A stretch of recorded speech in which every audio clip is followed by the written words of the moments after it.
Багдыр остался жить.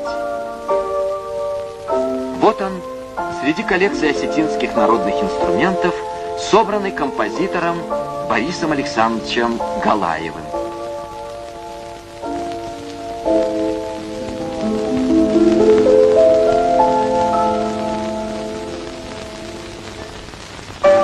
Автор многих прекрасных музыкальных произведений Борис Александрович Галаев – неустанный собиратель осетинского музыкального фольклора.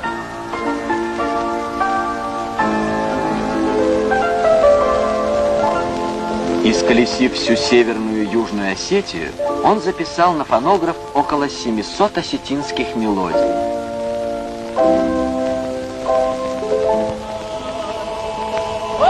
Нелегко жилось на земле Эристона. Бесконечные войны, междоусобицы, стихийные бедствия, частые обвалы, голод определили характер осетинских песен.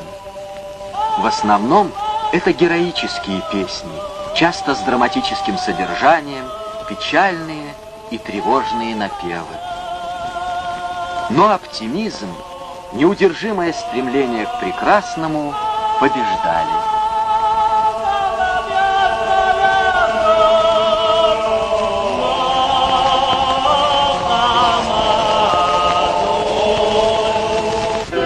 Старинный